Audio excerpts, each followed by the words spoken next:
Ensemble, ne cessons jamais d'apprendre. Je suis Gérard Pécou, président de Calimedia, agence digitale de solutions e-learning. Je vous accueille sur Never Stop Learning, un podcast qui vous fait rencontrer des acteurs de la formation entrepreneuriale et éducative d'aujourd'hui et de demain.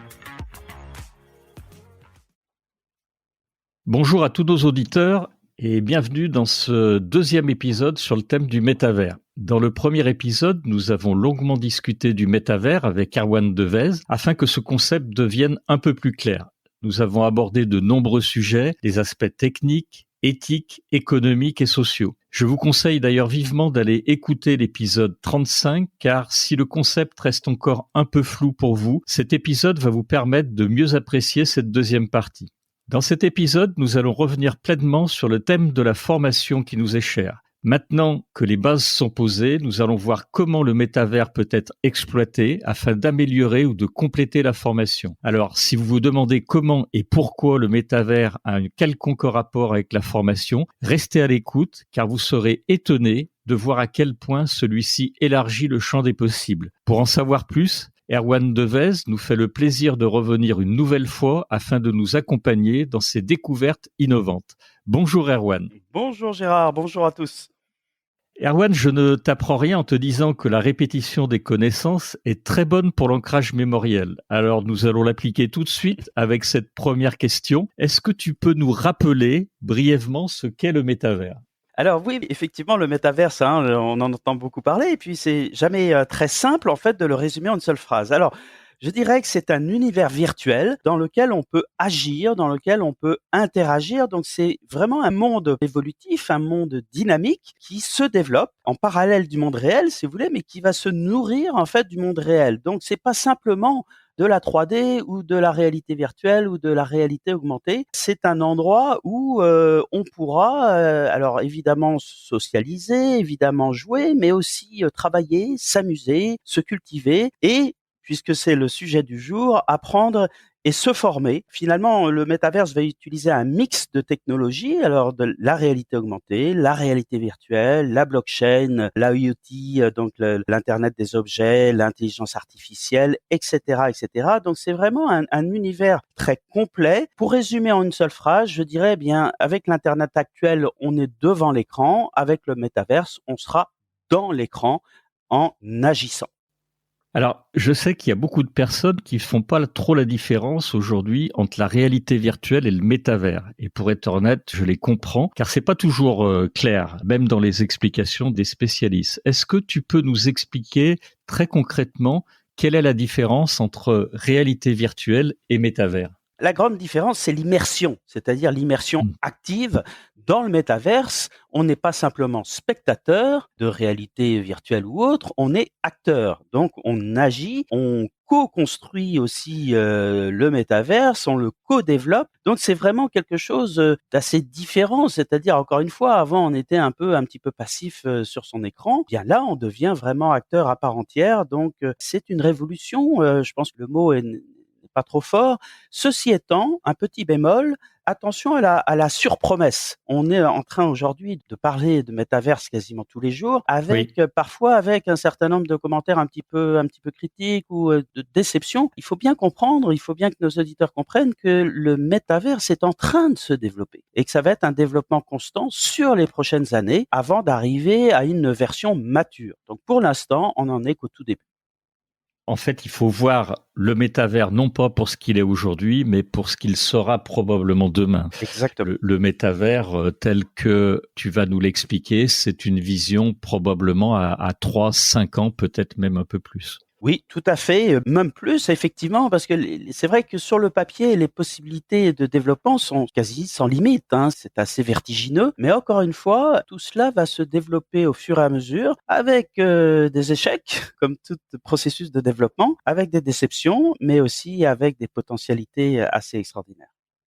Alors, je sais, Erwan, que tu es venu avec tout un tas d'applications très concrètes à nous présenter, mais juste avant ça, j'aimerais que nous reparlions un peu de neurosciences, comme tu es un expert du sujet. D'un point de vue neuroscientifique, et si on s'intéresse particulièrement à l'apprentissage, qu'est-ce que le métavers apporte en plus par rapport à d'autres modalités digitales plus classiques ?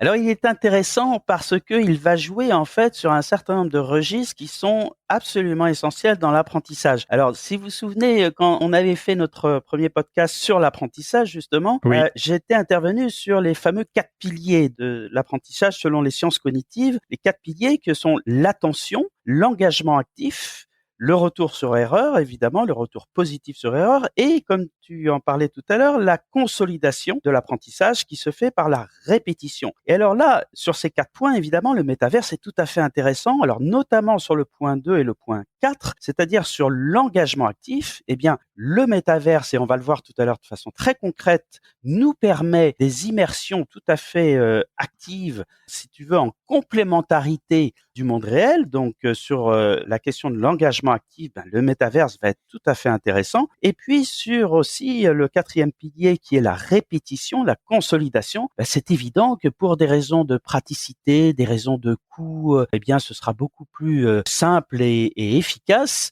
d'utiliser cette technologie du métaverse que le réel. Encore une fois, et il faut insister sur ce point, rien ne remplacera jamais le réel. On est bien d'accord, le métaverse va arriver en complémentarité, ne va pas se substituer au réel. Mais en complémentarité du réel, eh bien le métaverse, là, il sera vraiment très intéressant. tout à fait. Je pense qu'il y a une notion importante aussi à rappeler, en fait, une notion, plusieurs notions à rappeler pour cet épisode. Quand on discute du métaverse, il y a beaucoup de notions technologiques qui sont en cours de développement. Tu en avais un petit peu parlé dans le premier épisode, mais ces technologies, elles sont pas complètement terminées ou déployées aujourd'hui. Alors, le métavers et le cerveau, tu nous expliquais dans le premier épisode qu'il fallait aller vers l'hyperréalisme. Je voudrais que tu reviennes sur la notion des yeux, puisqu'on s'approche de la définition. Et puis, bien sûr, je crois que tu l'as un tout petit peu évoqué, la notion de social learning, qui est extrêmement importante dans l'univers de la formation. Tu peux nous en dire un peu plus sur ces axes pour compléter ce que tu as dit précédemment? Oui, alors en fait, ça renvoie au fonctionnement du cerveau, c'est-à-dire comment un cerveau se met dans les meilleures dispositions pour ressentir des émotions, pour apprendre, etc., etc. Alors, ce qui est intéressant, c'est que effectivement, au niveau technologique, aujourd'hui, alors, on a beaucoup misé sur les 2 sens que sont la vue et l'ouïe, de façon assez logique. Donc, quand vous mettez un casque de réalité virtuelle, eh bien, vous en prenez plein les yeux et plein les oreilles. Alors, c'est déjà intéressant au niveau du cerveau, c'est-à-dire que, vous savez, on parle de retour sensoriel actif. Si vous voulez, entre guillemets, tromper le cerveau par une simulation, eh bien, il faut jouer sur l'ensemble des sens. Alors, si ajouter à la vue et ajouter à l'ouïe, on ajoute les autres sens, et en particulier le sens du tactile, ce qu'on appelle l'haptique, c'est-à-dire ressentir le toucher, ressentir quand vous opérez, ressentir quand vous êtes dans tel ou tel apprentissage, la résistance physique d'un geste, etc.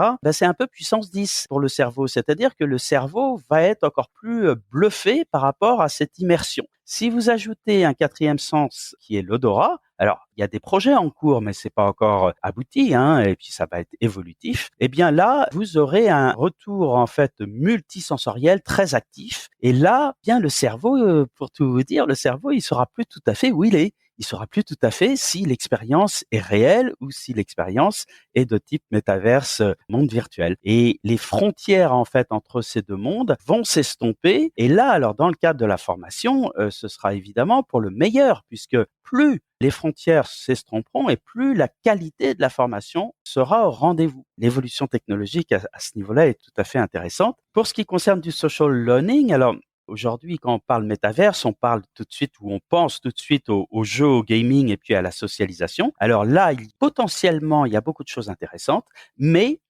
je souhaite mettre en garde aussi nos auditeurs, il y a un certain nombre de risques et on le voit aujourd'hui d'ailleurs dans les développements des premiers métaverses où il y a des comportements qui sont parfaitement inappropriés. Et donc là, on va être assez rapidement, et d'ailleurs Meta Facebook a déjà commencé à modifier ses contenus parce on va se retrouver confronté en fait au même problème que nous rencontrons avec les réseaux sociaux actuels, c'est-à-dire des comportements plus que limites, une absence de régulation, une absence de législation. Donc moi, je plaide énormément pour le métaverse, mais plus largement pour l'usage de ces réseaux sociaux sur d'abord, la levée de l'anonymat.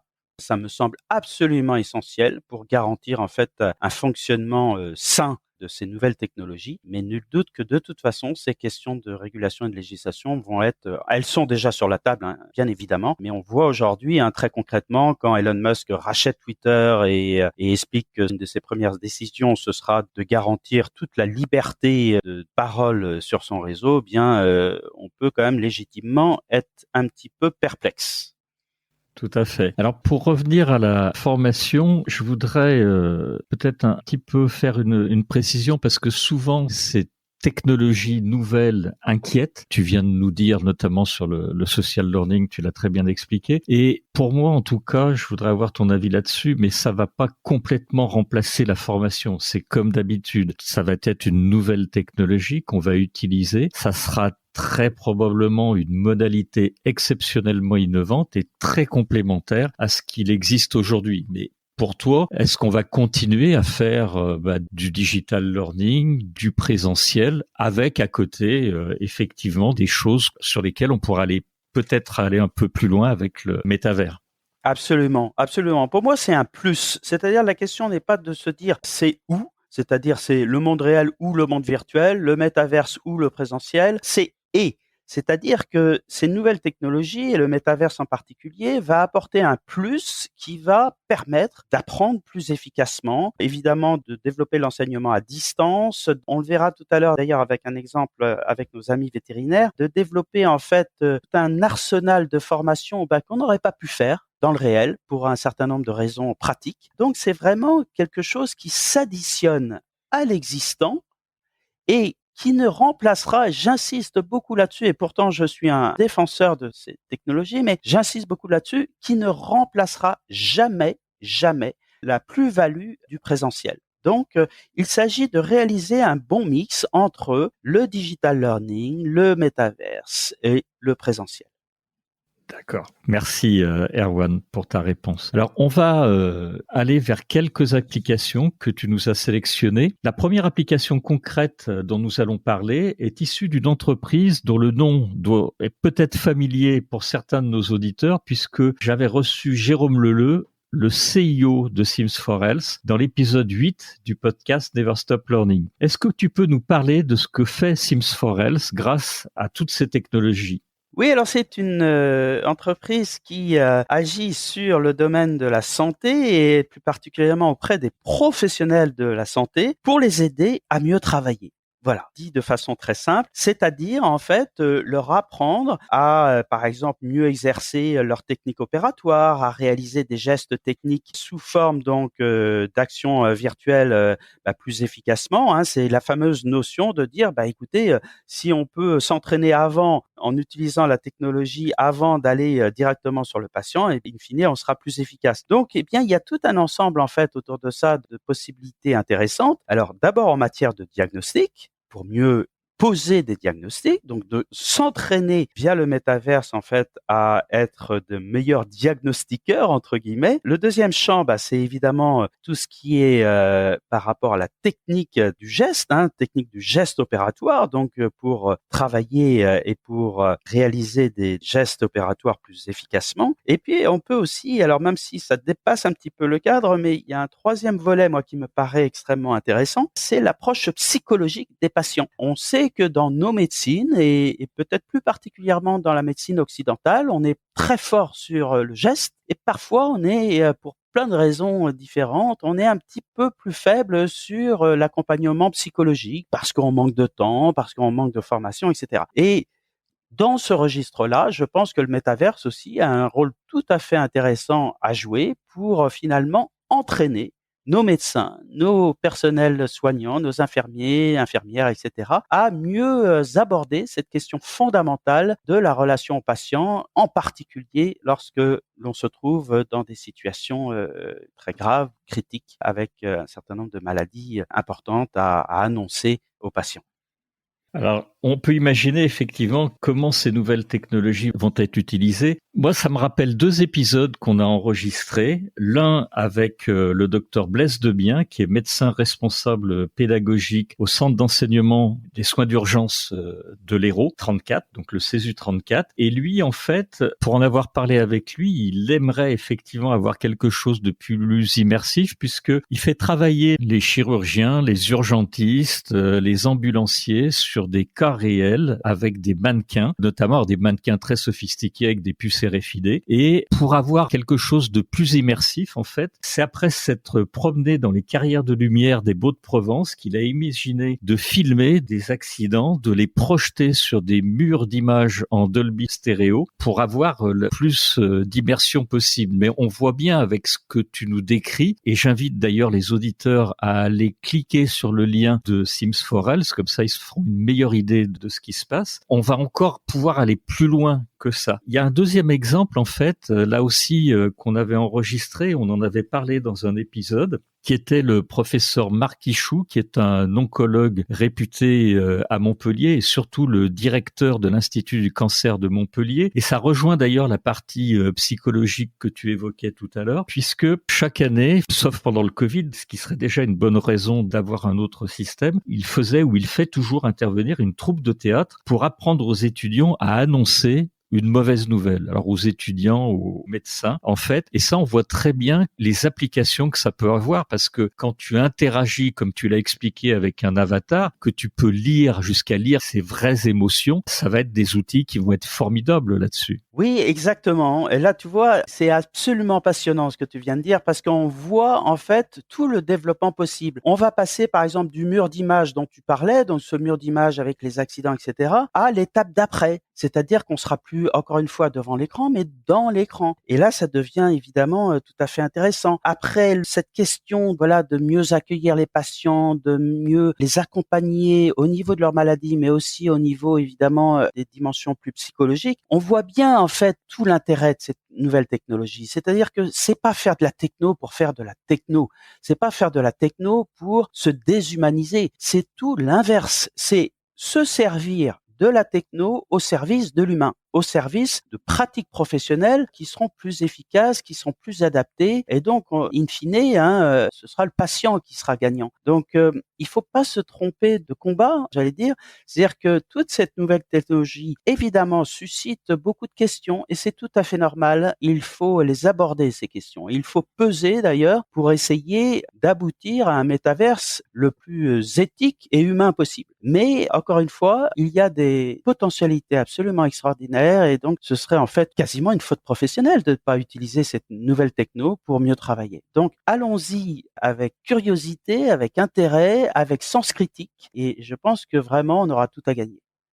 Je suis d'accord. Et en plus, tout ça, ça va se traduire par des expériences très, très immersives pour l'apprenant, puisque, comme tu nous l'as expliqué, ça sera quasiment en temps réel, quoi. Et ça trompera vraiment le cerveau.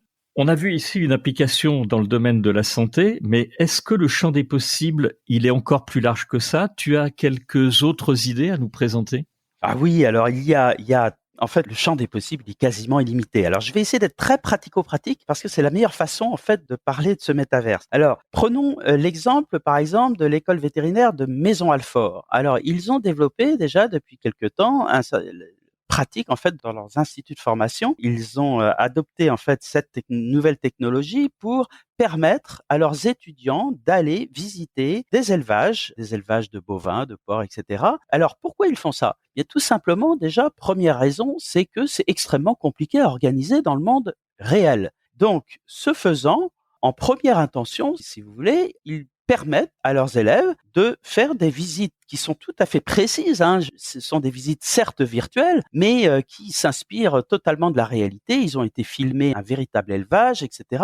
Donc, ça permet en fait une immersion progressive des élèves vétérinaires qui, vous savez, quand vous avez 18, 20 ans, 21 ans, bah, c'est pas si simple que ça. La première visite dans un élevage de bovins, il y a beaucoup de bruit, il y a beaucoup d'odeurs, il y a beaucoup de... Donc, avoir la possibilité de faire une première expérience immersive de façon virtuelle, c'est très aidant. Alors après, évidemment, il y a, comme on le disait tout à l'heure, ce genre de visite aura ses limites. Je vous en cite une, par exemple, l'odeur, évidemment, quand vous êtes avec un casque, pour l'instant, l'odeur, vous ne l'avez pas, alors que, évidemment, en présentiel, l'odeur dans un élevage de bovins est une dimension essentielle de la pratique professionnelle. Donc, ce genre d'immersion progressive, eh bien, ça permet à un maximum d'étudiants d'être confrontés, d'avoir une première expérience de leur métier à distance. Ça permet à un maximum d'étudiants de pouvoir le faire. Ils vont développer des communautés, des pratiques, des cultures communes autour de ça, donc c'est tout à fait intéressant. Ils pourront même avoir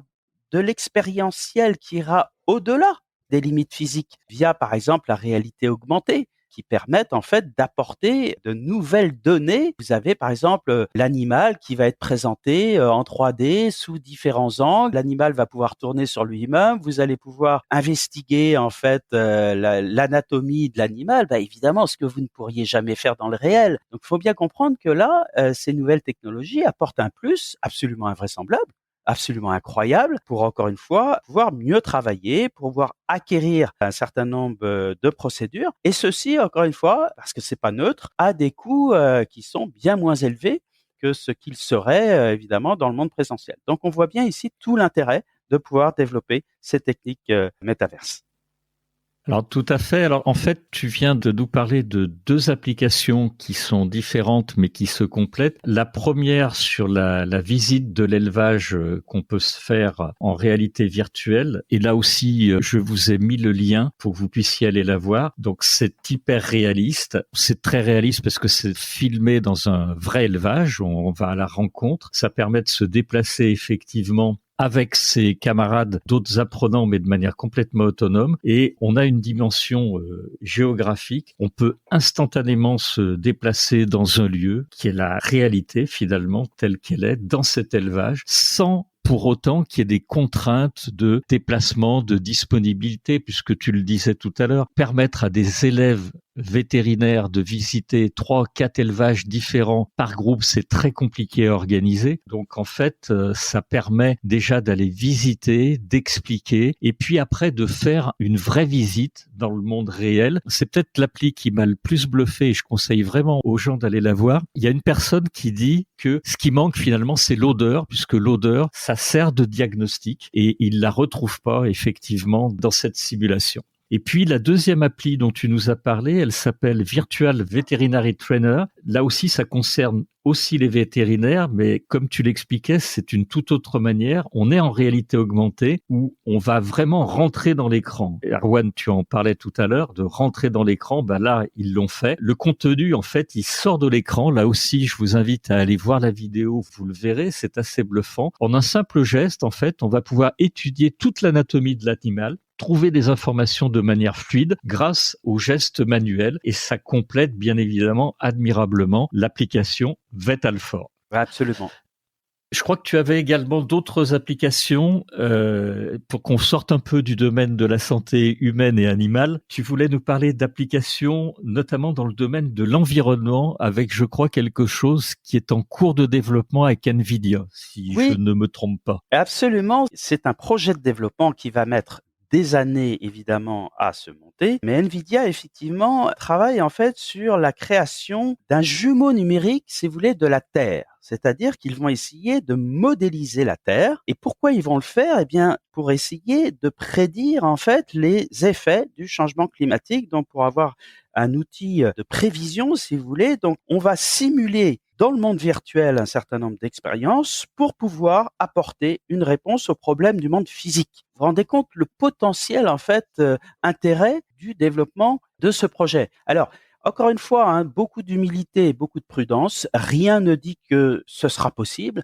Nvidia a déjà expliqué que ça mettrait des années, qu'ils allaient investir des sommes très importantes pour essayer d'aboutir. Mais c'est le genre de projet, voilà, tout à fait concret qui peut se développer. Donc, en fait, la modélisation, on va modéliser le fonctionnement de la Terre pour essayer de prédire, en fait, son fonctionnement, en l'occurrence, son dysfonctionnement, dû au réchauffement climatique. Et pourquoi on va le faire? Pour mieux agir. évidemment, pour pouvoir agir en prévention et non pas après la catastrophe. Donc ça, c'est un premier sujet. Il y a d'autres aussi sujets autour de la formation qui sont tout à fait intéressants. Alors sur tout ce qui est domaine sensible, sécurité, site Céveso, domaine militaire, évidemment aussi. On comprend bien que dans la formation de tous ces sujets en fait sécurité, eh bien, dans le réel, évidemment, on a des limites.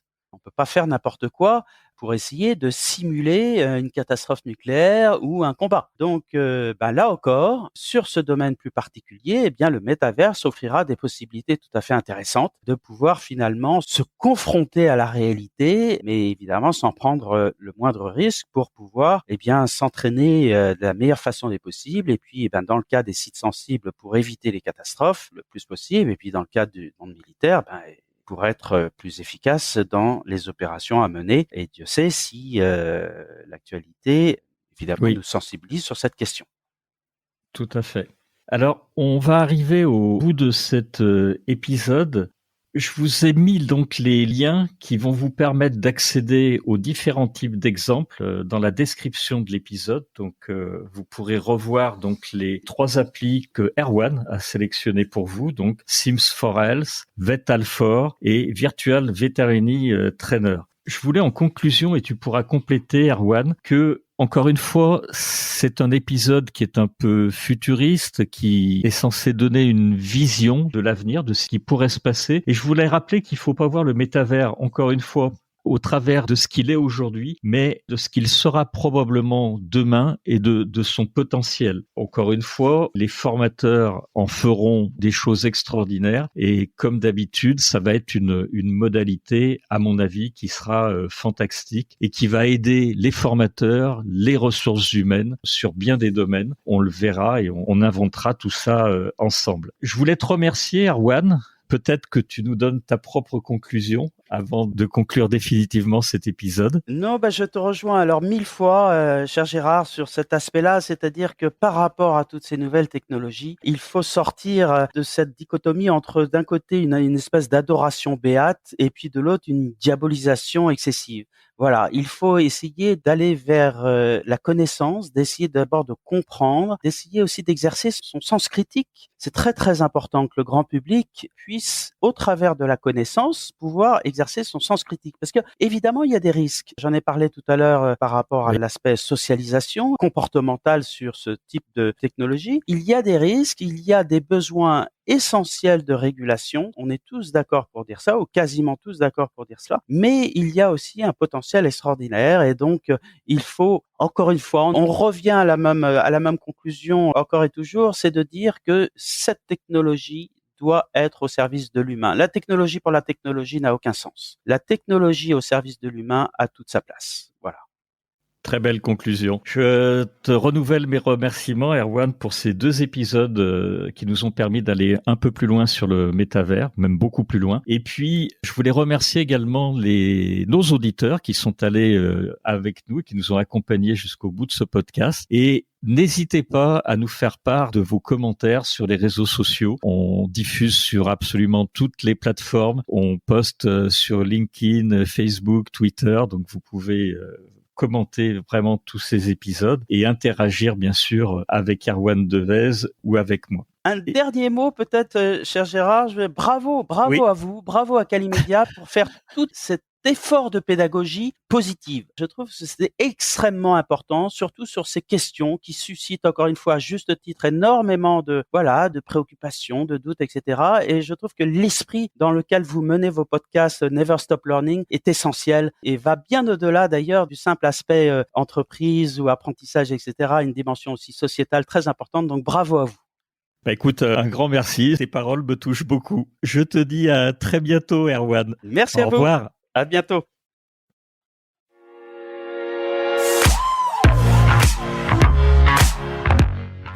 Vous êtes arrivé à la fin de cet épisode. Je vous remercie pour votre écoute attentive. Si l'épisode vous a plu, partagez-le auprès de votre entourage et donnez-lui une bonne note suivie d'un commentaire sympathique pour nous aider à grimper dans les classements. Je suis Gérard Pécou, président de Calimedia. Si vous cherchez une solution e-learning, rendez-vous sur calimedia.fr. Notre équipe vous accompagnera avec un très grand plaisir. Nous nous retrouverons dans le prochain épisode de Never Stop Learning pour qu'ensemble, nous ne cessions jamais d'apprendre.